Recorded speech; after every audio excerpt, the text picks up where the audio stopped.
दोस्तों, अगर आपको हमारे चैनल से जुड़ना है तो नीचे रेड कलर का आपको सब्सक्राइब दिख रहा होगा, इस पर आप लोगों को दबाना है। उसके बाद बेल आएगी, बेल पर भी दबाना है। फिर 3 ऑप्शन दिखेंगे, ऑल वाले ऑप्शन पर दबा लेना है। बस आप चैनल से आप जुड़ गए हैं, अब हर जानकारी आपके पास हमारी पहुंच जाएगी। नमस्कार दोस्तों, all India anganwadi news channel के आज सुबह की सच्ची खबरों में आप सब भाई बहनों का स्वागत है। वीडियो को फटाफट जो है लाइक कर दीजिए और अपने चैनल को भी सब्सक्राइब कर लेना।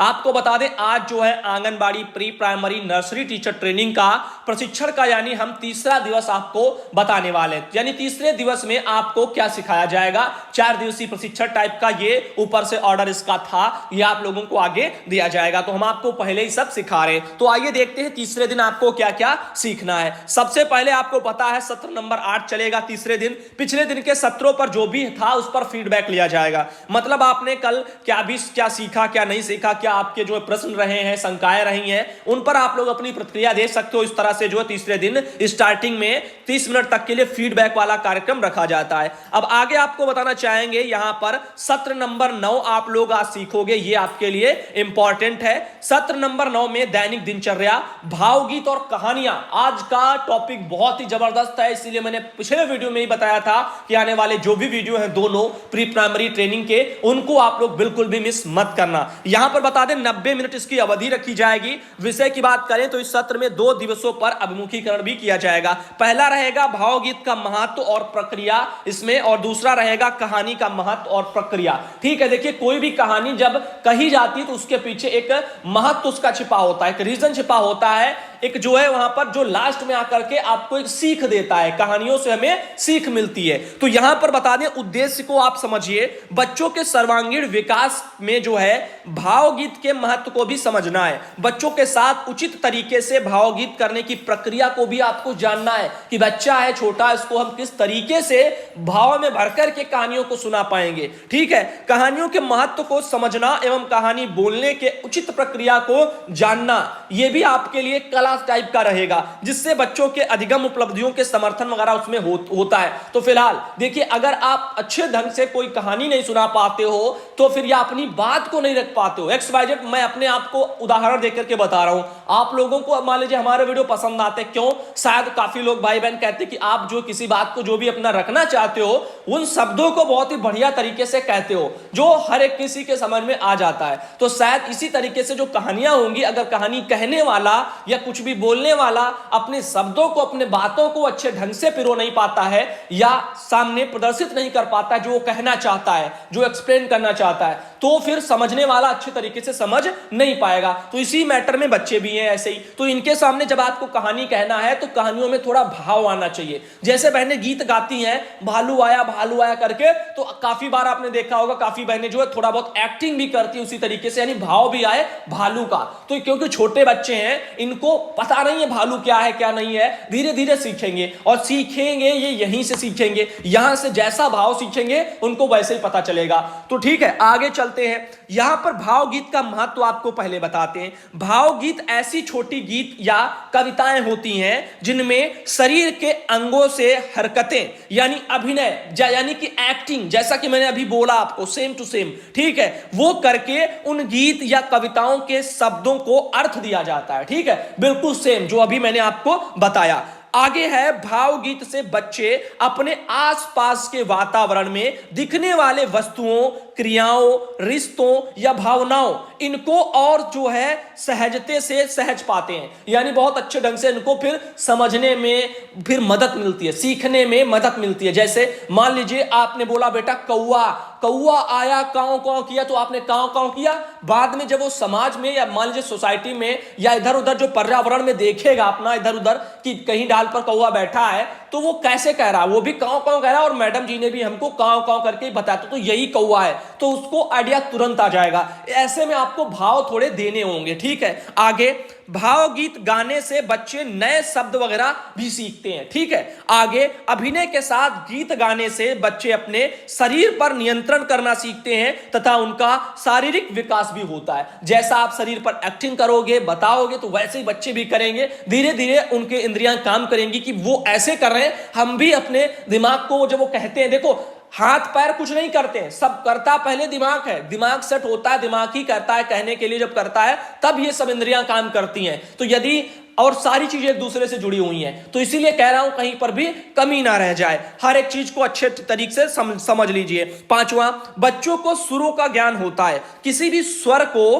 कैसे गाना है, स्वरों में जरूरी जो है उतार चढ़ाव को बच्चे गीत गाने में समझते हैं। यानी कहां पर धीमे बोलना है, कहां पर जोर बोलना है। कोई भी गाना गाते हो तो ध्वनि टाइप का बनता है, एक लय टाइप की बनती है जिसको सुरताल टाइप का बोलते हैं। तो वो सब आपको धीरे धीरे करना है, कहानी गीत जो भी आप करते हैं। आगे सुर के साथ ताल और लय की भी जो है समझ बनती है इससे। साथ ही कार्यकर्ती के गाए हुए शब्द बच्चे ध्यान से सुनते हैं और उनके हाव भाव को बहुत गहराई से देखते हैं। इससे उनके सुनने की और बारीकी से निरीक्षण करने की जो क्षमता है वो बढ़ जाती है। आगे भावगीत जो है दैनिक वगैरह दिनचर्या के प्रथम चक्र के सत्र में या कहानी कविता के सत्र में कराई जा सकती है। ठीक है, ये कब कराना है, लिखा है भावगीत दैनिक दिनचर्या जो है उसके प्रथम चक्र में सत्र में आप करा सकते हो, या कविता कहानी वाले जो सत्र होंगे उनमें करा सकते हो। मैंने आपको दैनिक दिनचर्या वगैरह भी बता दी है। साथ ही भावगीत कराने की जो प्रक्रिया है वो देख लीजिए। बच्चों को स्पष्ट निर्देश दिया जाना है, मैं जैसा करूंगी बिल्कुल वैसे ही करना है, मेरे पीछे शब्दों को दोहराना है। इस तरह से आंगनबाड़ी बहनों आपको बच्चों को पहले बोल देना होगा।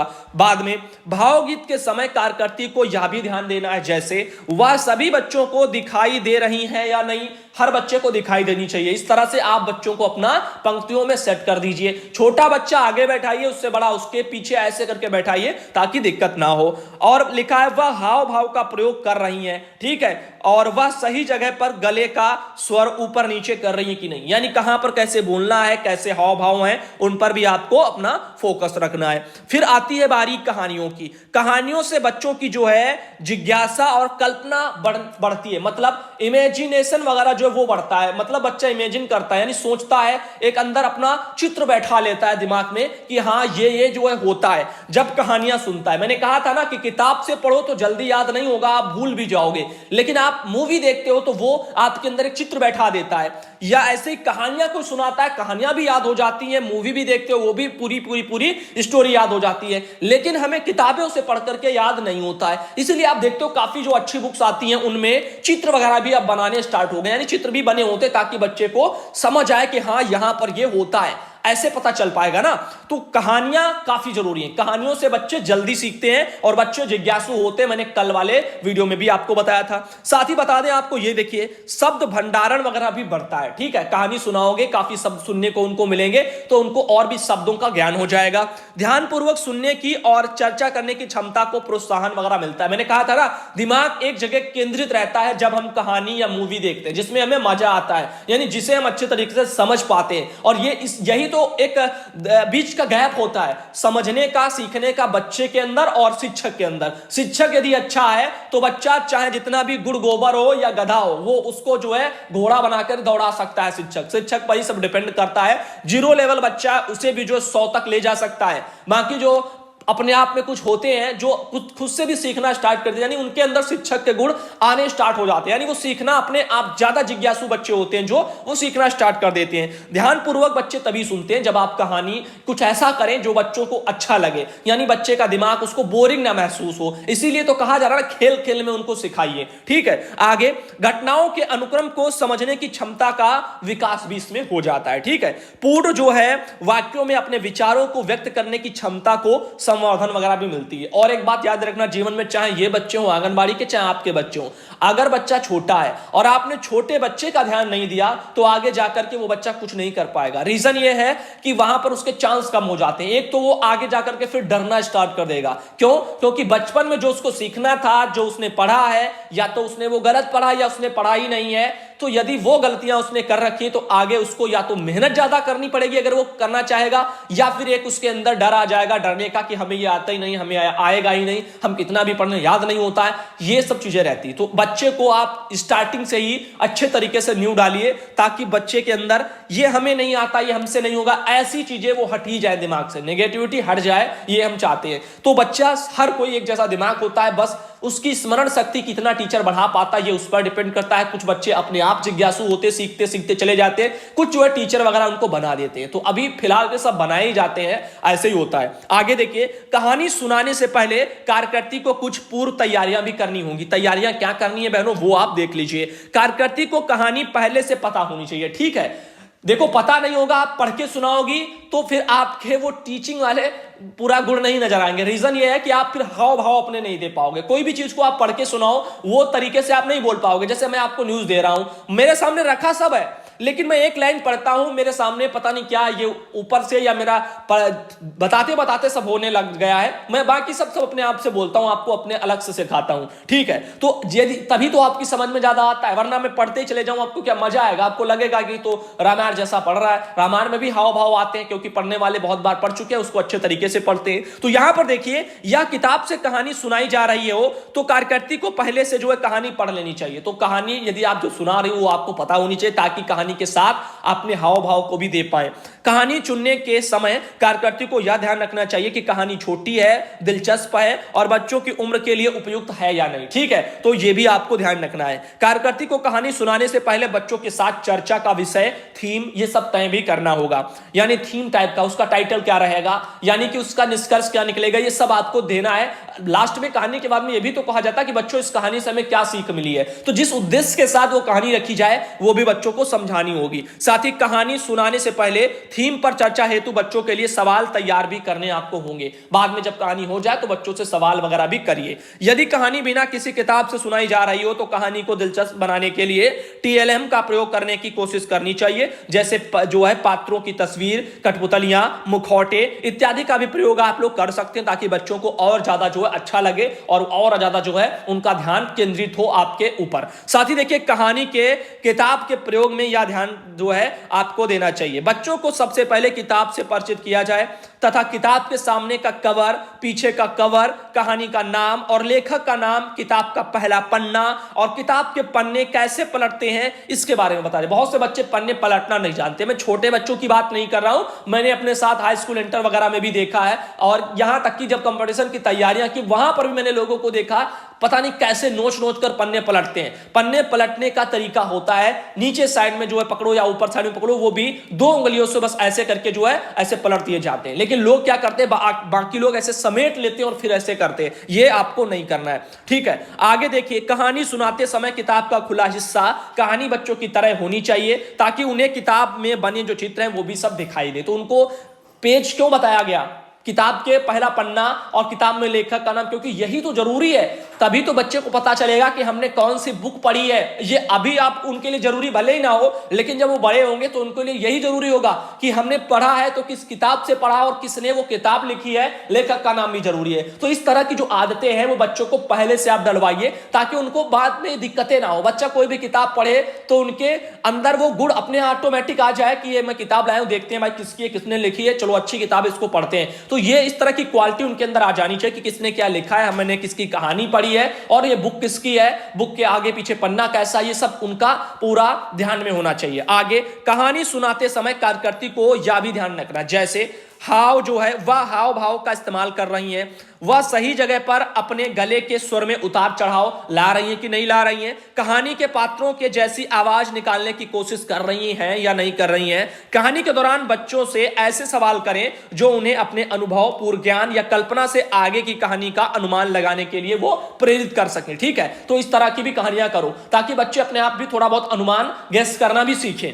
आगे देखिए, कहानी सुनाने के बाद कार्यकर्ती को कहानी से संबंधित कुछ सवाल तैयार करने चाहिए जो बच्चों को अपनी भावनाओं और विचारों को व्यक्त करने के लिए प्रेरित करें। तो चाहे तो आप कहानी सुनाएं, पहले से अपने सवाल तैयार रखें, तुरंत उनसे पूछें, बता पाए तो ठीक है, ना बता पाए तो उनसे बोलो बेटा घर से जो है इसका जवाब ढूंढ के लाना, ठीक है, ऐसे। लेकिन वो बच्चे छोटे हैं तो ये लिखना विखना तो इतना जानेंगे नहीं, तो सवाल कोई बड़ा लेवल का नहीं होना चाहिए। तो उनको तुरंत का तुरंत ही आप पूछिए, लिखने के लिए मत कहिए। जो भी पढ़ाइए वो सब स्कूल में ही पढ़ाइए। घर के लिए देखो लोग काम देते हैं वो ठीक होता है, लेकिन मैं ये मानता हूं कि जो जितना आप स्कूल में बच्चों को सिखा सकते हो उतना वो मेहनत घर में या उस लगन से नहीं कर पाते। वहां का वातावरण, वहां पे घर में लोग, उस तरह का माहौल नहीं हो पाता है। पढ़ाई विद्यालय इसलिए बनाए गए हैं भाई कि यहां पर जितना फोकस रहता है पढ़ाई पर उतना हर जगह नहीं रहता है। तैयारियां आप कितनी भी कर लो, बच्चे के लिए स्टडी रूम बना दो, लेकिन वो मजे नहीं आएगी जो स्कूल में आती है। लेकिन वहां पर हर तरह की एनर्जी इस तरह की निकलती है, पढ़ाई पढ़ाई पढ़ाई की हर चारों तरफ से। ठीक है,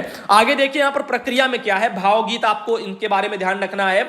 और प्रशिक्षक पहले प्रतिभागियों को एक भावगीत करके दिखाएंगे और भावगीत के महत्व के बारे में बताएंगे। प्रशिक्षक प्रतिभागियों के लिए यूट्यूब लिंक में दिए गए घोड़ा आया, जो है यहां पर घोड़ा आया ऐसे करके है, गीत को चलाएंगे और उन्हें उस पर जो है हाव भाव तैयार करने के लिए भी कहेंगे, ऐसा इसमें लिखा है। अब प्रशिक्षक प्रतिभागियों में से किसी जो है यहां पर किन्हीं एक अथवा दो प्रतिभागियों को बुलाकर उस गीत का प्रदर्शन करने के लिए भी कहेंगे कि आप भी ऐसे करो जैसे इसमें कर रहा है। कहानी में क्या है, प्रशिक्षक प्रतिभागियों को बिना प्रोप की कहानी एवी वगैरह दिखाएंगे और उस पर चर्चा करेंगे। प्रशिक्षक प्रतिभागियों को प्रोप के साथ कहानी भी दिखाएंगे और उस पर चर्चा करेंगे। प्रशिक्षक प्रतिभागियों को जो है किताब के आधार पर कहानी दिखाएंगे और उस पर चर्चा करेंगे। दैनिक दिनचर्या वगैरह रचनात्मक कार्य 60 मिनट का ये कार्यक्रम रहेगा। सत्र नंबर 10 आपका तीसरे दिन जो रहेगा उसके बारे में देखिए। इसमें रचनात्मक कार्य का महत्व है, उद्देश्य रचनात्मक कार्य के महत्व को जानना है, बच्चों द्वारा रचनात्मक जो है अभिव्यक्त किए जाने हेतु आवश्यक प्रेरणादायक वातावरण को भी समझना है। चलते हैं मुख्य बिंदु की तरफ। यहां पर लिखा है बच्चे अपनी रचनात्मक वगैरह अपने शब्दों से यानी मौखिक रूप से, हरकतों में अथवा किसी वस्तु या आकृति के निर्माण से एवं चित्रकारी से प्रदर्शित वगैरह कर सकते हैं। तो जो भी उनको लगता है, जो सोचते हैं वो रचना करना, उनसे पुलिया की कुछ भी बनाइए बोर्ड पर जो आपको ठीक लगे, देखो वो क्या बनाते हैं। आगे देखो, बच्चों में रचनात्मक विकास के वृद्धि के समर्थन देते हुए दैनिक दिनचर्या में रचनात्मक कार्य के लिए विशिष्ट वगैरह सत्र आवंटित वगैरह है।